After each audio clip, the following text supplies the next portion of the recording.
Alright, what is good, ladies and gentlemen, is the Master Reviewer back again with another review, and today we are doing a review for Dusk Maiden of Amnesia. This is the newest anime that I finished watching, and I am very excited to talk about it. It's also called Tasogare Atome X Amnesia, and I will give a bit of background before I begin the review. So as I've stated much in the past, I do not review horror. I am not a fan of horror. Up to this point, I think I have reviewed, the only thing that I have reviewed that is horror is, I would say, Sinners. That is a movie that released this year that I did review. But other than that, I am really not a fan of horror. And going into this, I mentioned in the past that when it comes to anime, the way I pick what anime to watch is that I randomize like a large list that I have. And so when it landed on this one, I was concerned because I was worried that it was going to be too scary for me to handle. But luckily, it was not. It is horror. However, it is horror more in the sense of like the atmosphere of the show and stuff. So I'll get to that more when I get into the horror aspect of it. But yeah, so I'll say off the bat, I really like this. This is a great anime. The only horror anime that I've seen up to this point has been Dead Man's Wonderland, and watching this now, honestly, horror, the genre, it's doing something right because it's 2 for 2 at this point. So anyway, let us get into it. I am doing this at like 10 o'clock in the morning. I wanted to do it earlier because I did actually finish watching the show about I think 2 hours ago, like a bit less than 2 hours ago, but because of certain reasons, I had to hold off on doing it. So, and I'll be honest, I didn't sleep. So I am going on. This is a review I'm doing with like no sleep. So, but I am gonna power through because this is I'm gonna hope that my excitement is able to wake me up because of how much I want to talk about this. So anyway, let's start off with the characters. So you have actually I think I'll start off with the plot because the plot is it's pretty simple to explain. So the plot is basically that there is this school that has a lot of rumors about it related to like ghosts and curses and stuff, and and it's all centered around this girl, Yuko, who is a ghost of the school. She is there's a well-known tale about a ghost called, I think it's called Yuko-san. So yeah, Yuko-san, I'm pretty sure. So like her name is Yuko, I think just they refer to her as Yuko-san. So so there is a ghost Yuko-san that everyone is aware of at the school, and the show is basically that there is the main character, Taichi Nia, who is he's the main character. He is able to see Yuko, and along with him, there are 2 other characters, Kiri and Okanogi. They are the 2 characters that Kiri is the. This is kind of difficult to explain, but they're both part of a paranormal investigation club that Taichi, here, Nia, I don't know what name to refer them by. I'm pretty sure it's kind of confusing when it comes to Japanese. It's like they have both the first name and the last name, but it's like they refer to them as, most characters refer to each other by their last names. However, sometimes they refer to each other by their first name, so I'm not really sure what name to go by. I think I'm going to try to go by what they said in the show. So, except, well, the main character, he goes by both Taichi and Nia based on what character he's being talked to. So, Nia, or Taichi, I don't know what to refer to him as. I'll refer to him as Taichi because that's what Yuko refers to him as. So you have Taichi, who he ends up starting the paranormal investigation club with Yuko, who is a ghost that he can see, in order to discover more about Yuko's past because she does not have any memory of her past or how she died. So along with Taichi, Yuko forms the paranormal investigation club, and then Okanogi is a student in the school that is really interested in ghosts and stuff. So she ends up joining the paranormal investigation club because she really likes the occult. Other than her, you have Kiri, who is actually okay. So Yuko has a sister, and then Kiri is the granddaughter of Yuko's sister. So that would make Yuko Kiri's great aunts. So because Yuko, she died like way in the past and stuff. So even though she looks like a teenager, she is actually she doesn't age because she's a ghost, but she would be like the age of Kiri's great aunt, I guess. So other than that, minor characters, you do have Asa, who is the child that Yuko ended up dying for. This isn't a new property, so I don't really, I don't feel the need to say spoilers ahead because up to this point, I haven't really. I think I'm going to try to implement that more, even if it is something that's like not a new show. I'm going to try to implement just a spoiler warning. I'm going to try to make it a habit because it does still feel wrong not giving any spoiler warnings. So I apologize to anyone in any of the previous videos that I've watched and have been spoiled for stuff that I ended up talking about. But yeah, so spoilers if you do end up wanting to watch this anime. You have Asa, who is the girl that Yuko ended up sacrificing herself for, And other than that, there is no one really too important. Like there's really like almost no characters in the show. It's just basically the four main characters. Other than that, you have Yakariko, who is she is Yuko's sister, and you have Yuko, who is a different character named Yuko, she is a girl that was in one episode in the show, and she basically she was going to get sacrificed in order to appease Asahina, who was another legend, and she was going to be sacrificed because she happened to have the same name as Yuko. And yeah, so basically the plot is, I think I mentioned it already, it is basically that the plot of the show is basically you have Taichi and Yuko and also Kiri and Okanogi. They are all trying to investigate, and they're trying to figure out what happened to Yuko in the past.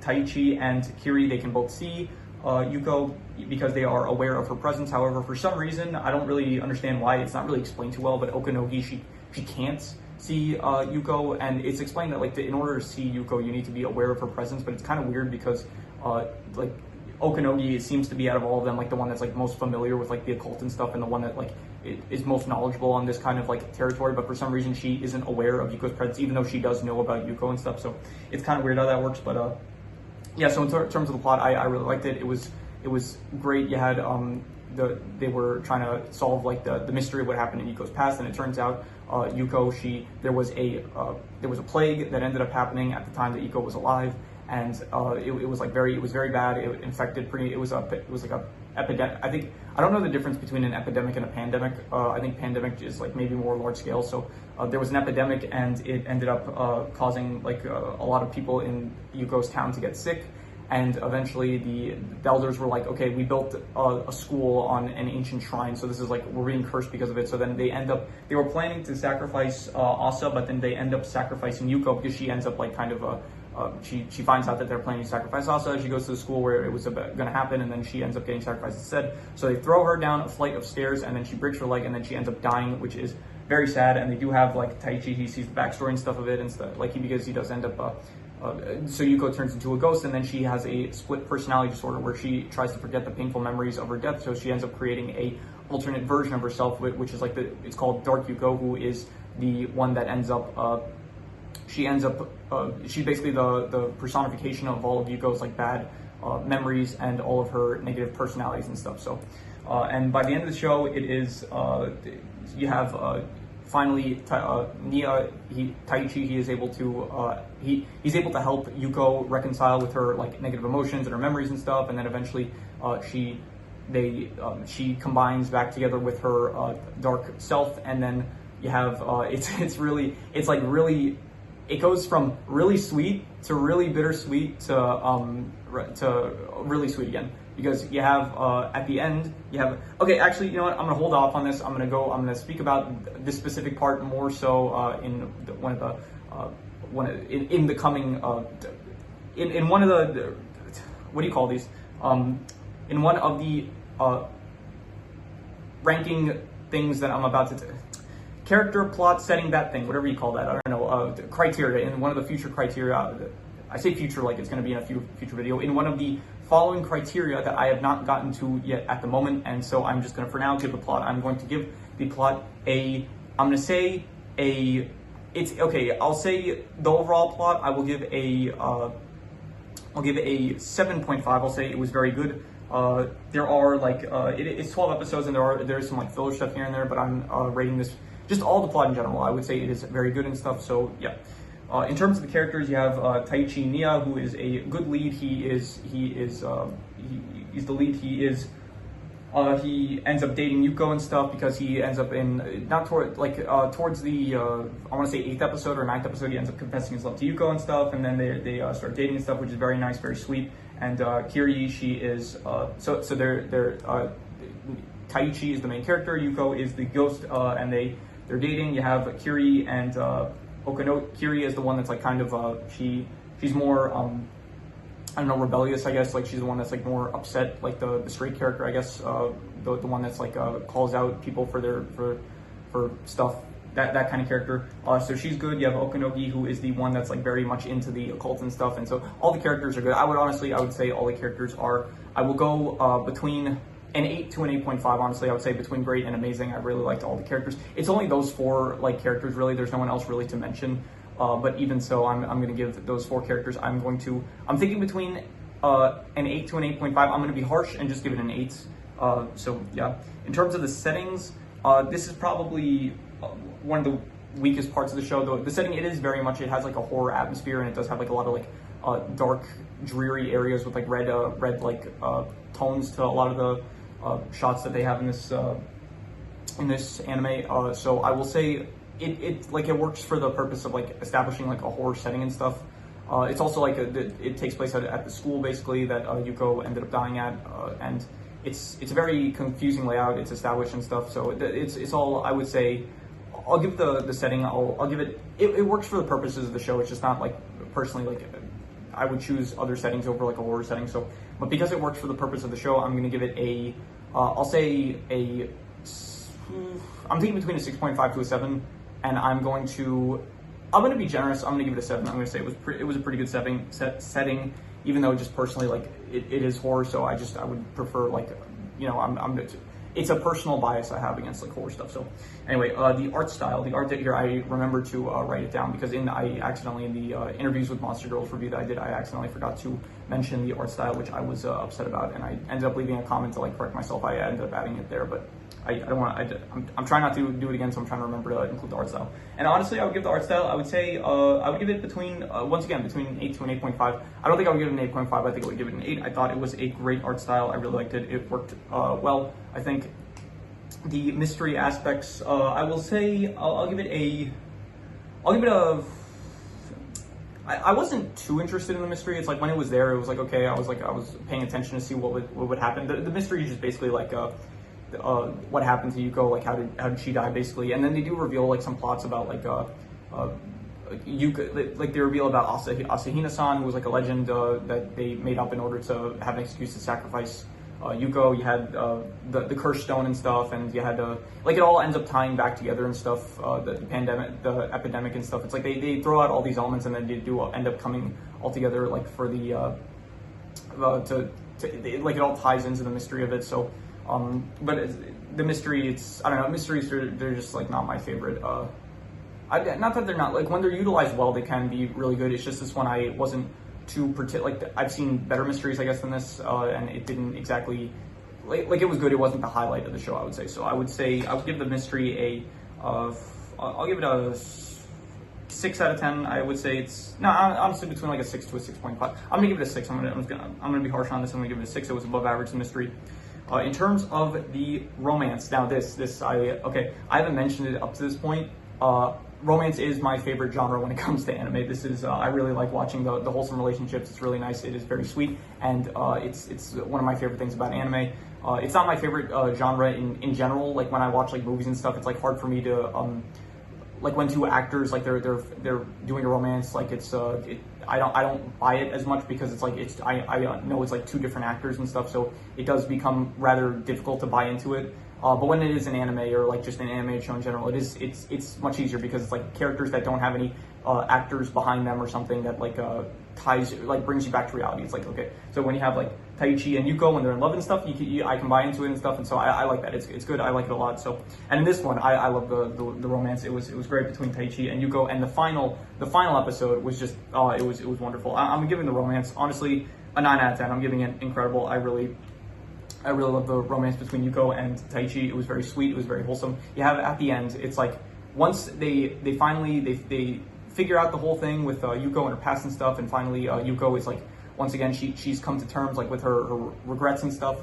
It's really sweet. It's really nice. And then you have but then it's like at the end of like the 11th episode, which was the one before the last one. It's like you do see after the credits, it does show like Yuko, it's like her arm starts to fade away. And so you know like, oh, this is what the last episode is going to be. So it's like, and it does make sense because after you solve like a ghost problem, it's like they do end up fading from the world of the living. So they end up disappearing. So it's like the final episode, it's like you do have Yuko and Taichi, it's like they go on a date and it's like really sad because it's like, you know like where this is heading. You know that Yuko is about to like disappear and stuff. So it's like, and it's really sad. Like Taichi, he realizes this and he's like really trying to like do anything he can in his power. Like, he's desperately trying to like prevent the situation from happening, but ultimately, like, there's really nothing he can do, and it's like it's just really sweet. It's really nice. They're just like writing to each other, like in the final moments and stuff, and then eventually she disappears. And okay, I didn't cry. I don't know if I would say I was close to crying, but I did. Like, you feel emotional sometimes. Like, sometimes it's like you know that there aren't going to be tears, but you get the feels of it. You get the feels that, like, okay, this is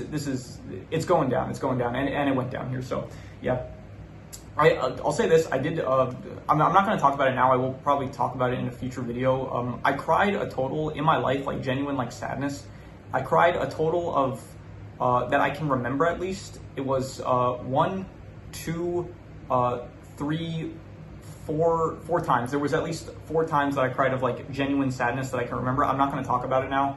I will talk about it probably in a future video, probably a Mass Rancher video whenever I debut him. So yeah. So anyway, in terms of the romance, it was great. Oh, and then so eventually Yuko fades. She fades because like she has nothing left to.